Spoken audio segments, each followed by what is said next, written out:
Tipid na pamasahe. Check. Lubos na panahon kasama ang pamilya. Check. Malaya sa malayo. Check na check. Sa bansang pinamumugaran ng mahigit 7,000 kapuluan, matutunghayan natin ang karamihan sa mga kayumanggi na patuloy sa pakikipagsapalaran. Hindi sa labas, ngunit sa apat na sulok ng tahanan. Nakaupo sa isang silya habang tutok sa harapan ng mga makabagong teknolohiya, ginawang alternatibo sa pagtatrabaho upang maiwasan ang bumiyahe mula sa kalayuan. Ito ang remote work sa Pilipinas kung bansagin ng sambayanan. Check na check nga ang balita patungkol dito. Kung dati kasi, pag-commute ang ginagawa ng mga manggagawa upang makatuntong sa opisina, ngayon ibang-iba na. Nayakap na kasi ng karamihan sa mga Pilipino ang pagbabagong ito, dala na rin ng pandemya. Tinatayang nasa 40% ang tumangkilik sa internet noong kasagsagan ng krisis para kumita ng pera. Sa bagay, bakit ka pa balalayo kung abot kamay mo na ang trabaho sa mga gadgets mo? 'Di ba? Bukod pa sa salaping kikitain, maapuhap mo rin ang mga bagay na tila kay hirap abutin kapag tayo ay tutok sa mga obligasyon natin.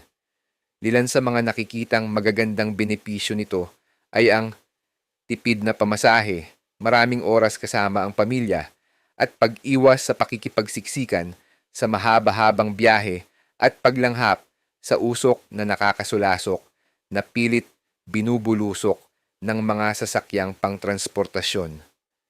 'Di ba? Tunay nga na nakawiwiling magtrabaho kung ganito ang lahat ng daratnan mo.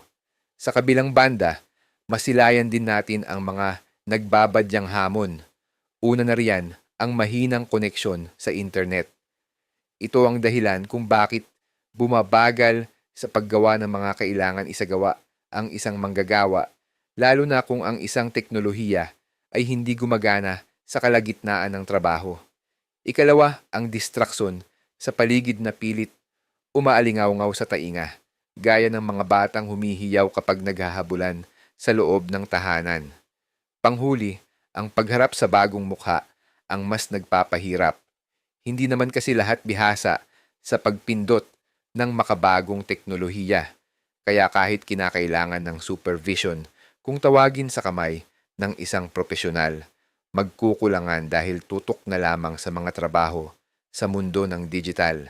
Bilang pagtuldok, ang teknolohiya at ang pagiging bukas sa pagbabago ay magbibigay daan sa mas magaan at mas matagumpay na pag-unlad ng mga Pilipinong manggagawa.